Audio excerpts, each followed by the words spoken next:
Hi, and welcome to Introduction to Linguistics, Week 12, Pragmatics. In this video, we are first going to talk about what is pragmatics really, and then we'll talk about speech acts and the so-called Gricean maxims. So let's start with the question, what is pragmatics?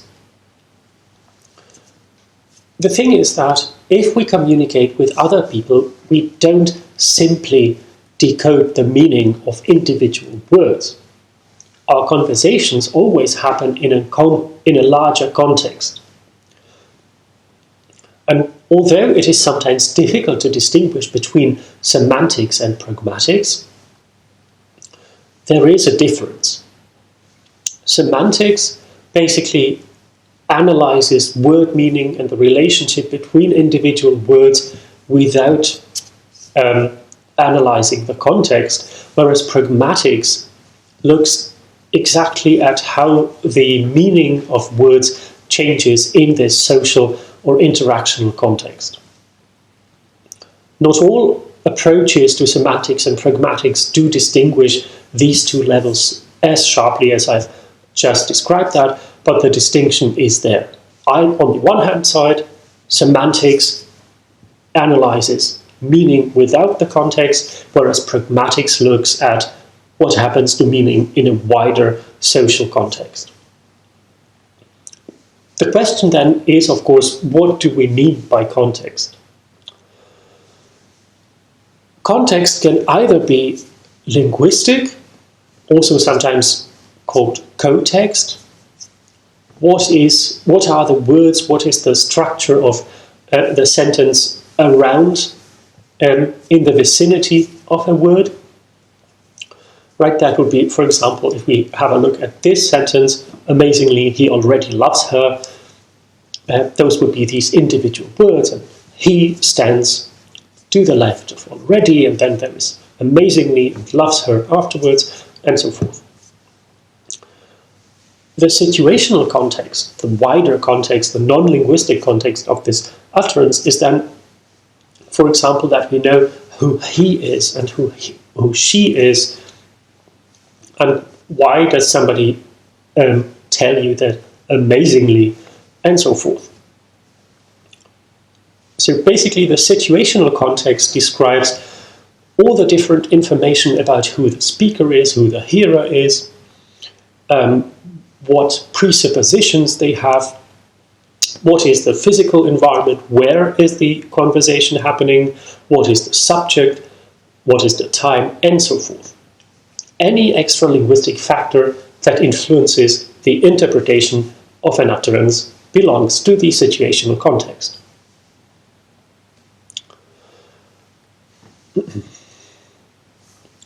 Now, if we take, for example, a sentence such as this one, there is chalk on the floor, we can distinguish between the grammatical and the so-called pragmatic meaning.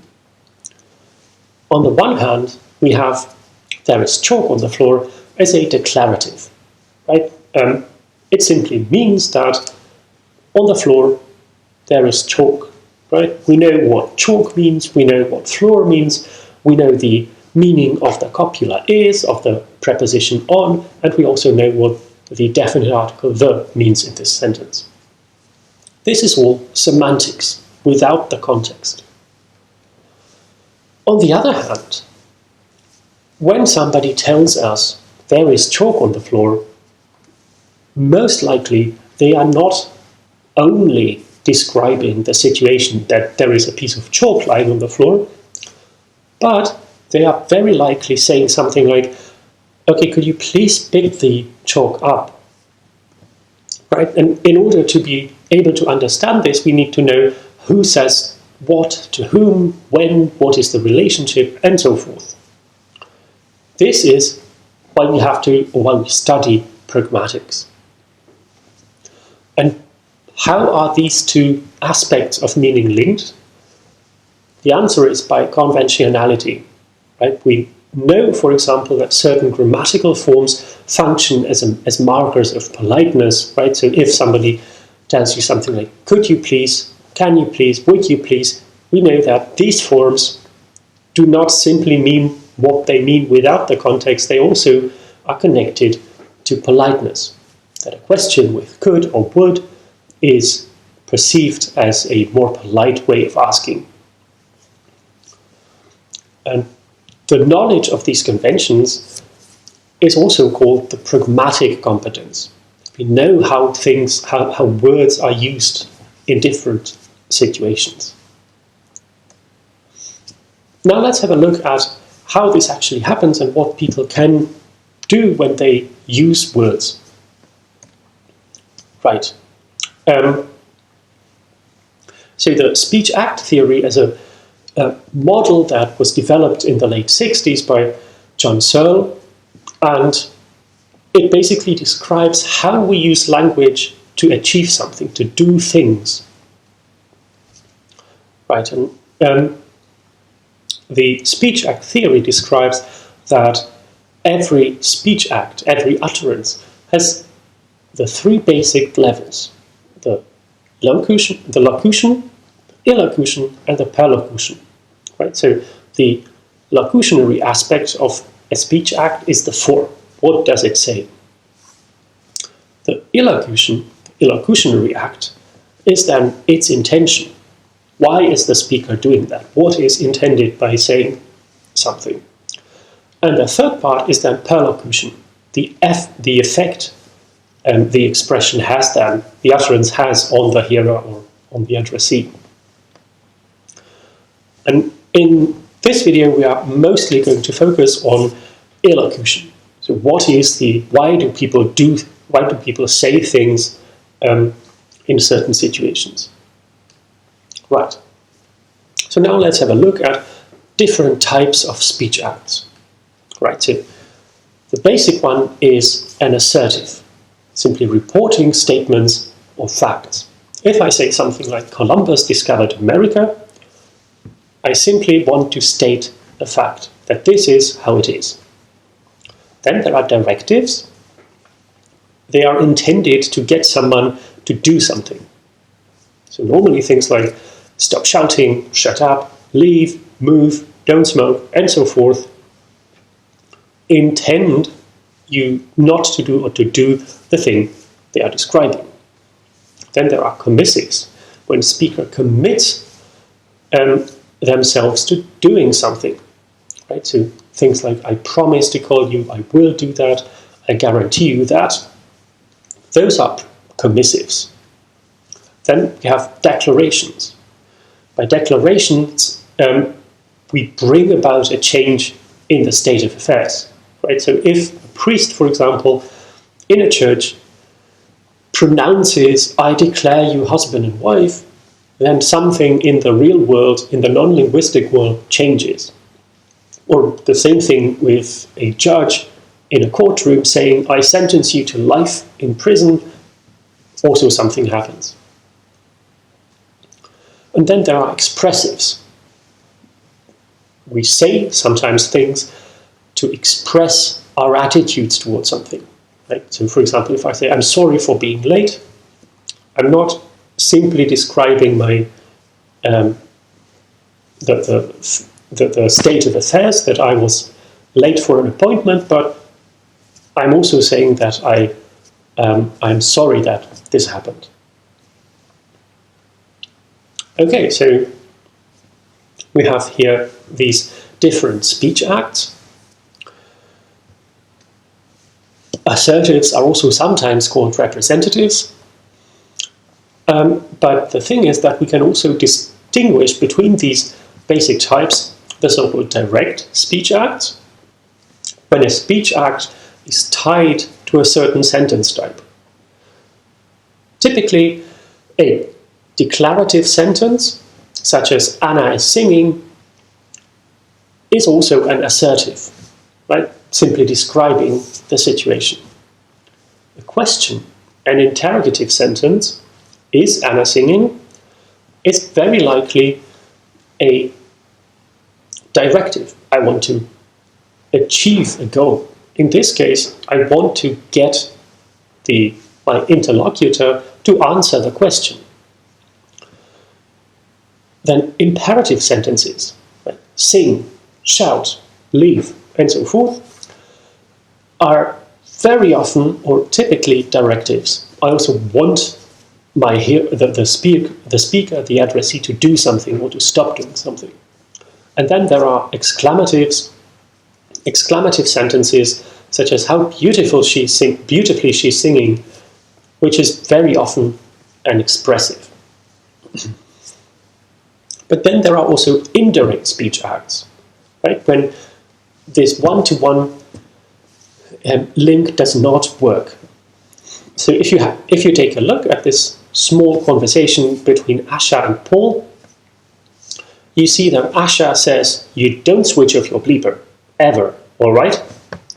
And Paul then answers, okay, sorry. And here you see that a declarative, "You don't switch off your bleeper," is actually not meant as an assertive speech act. Asha does not want to simply describe the state of affairs. She wants to she wants to bring Paul not to do something. Right? So it would be then a directive speech act.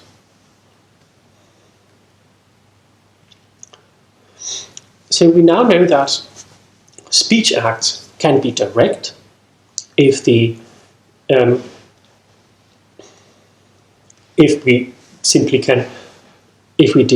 derive the intended speech act from the structure of the utterance, from the sentence type, and so forth. Or speech acts can also be indirect if the speech act is sort of hidden and the correspondence between the structure, the sentence type, and the speech act is not as obvious. Right?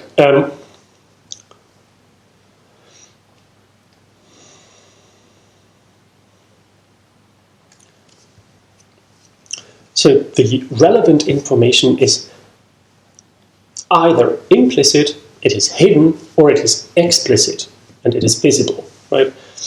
The more indirect a speech act is, the more open it is also for ambiguity and interpretation on the side of the addressee.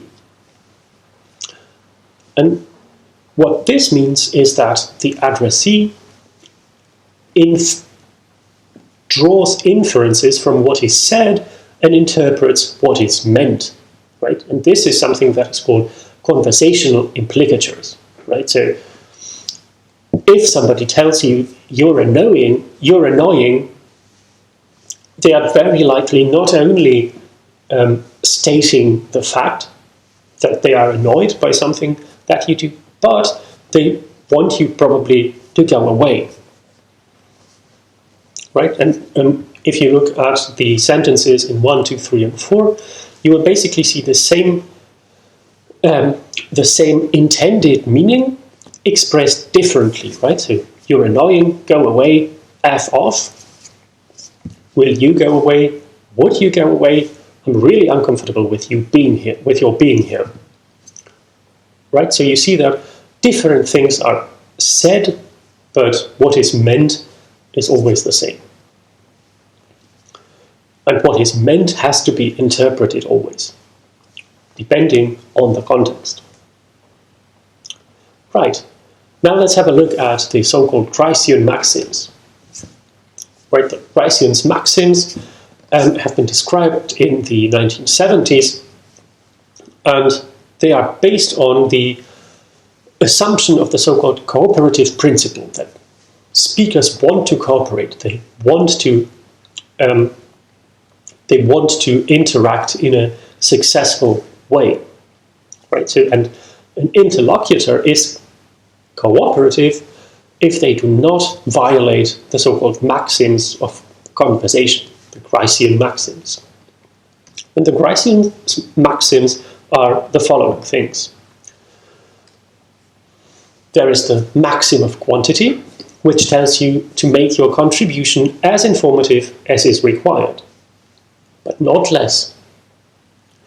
Then there is the maxim of quality.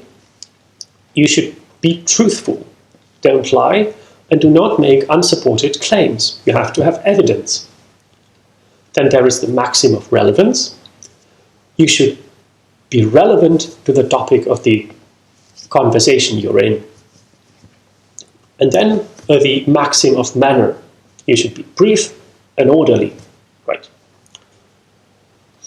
So these 4 maxims of conversation can either be observed or violated. And now we'll have a look at an example from Hamlet, Act 2, Scene 2, and we'll see how these maxims are actually, how they work in the real world. Right. So we here have Polonius who asks, "What do you read, my lord?" And Hamlet then answers, "Words, words, words." Polonius then goes on to ask, "What is the matter, my lord?" Hamlet then, "Between who?" Polonius asks a third question, "I mean, the matter that you read, my lord." And Hamlet then starts answering with, "Slander, sir, for the satirical rogue says here that old men have grey beards, that their faces are wrinkled, their eyes purging thick amber and plum-tree gum, and that they have a plentiful lack of wit, together with most weak hams. All which, sir, though I most powerfully and potently believe, yet I hold it to not honesty to have it thus set down, for you yourself, sir, should be old as I am, if, like a crab, you could go backward." Right, so you see that the maxims, don't say too much or too little, be truthful, be relevant, be brief and orderly, are not always observed here. Right, for example, the maxim of quantity, if Hamlet answers by words, words, words, on the question, to the question, "What do you read, my lord?" he doesn't give enough information, and on the other hand, in his last answer, he gives too much information. When Hamlet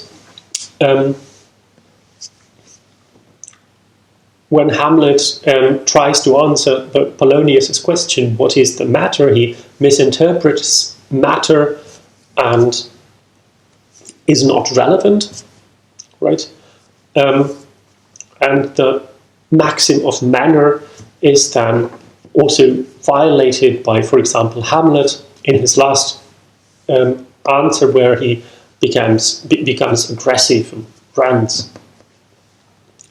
Right. Then let's have a look at how these maxims of conversation are connected to indirectness. It is often the case that these 4 maxims actually contradict each other, and people are forced to not observe them. Right? If, for example, somebody asks you, "Can you pass me the salt?" there are 2 possible reactions, right?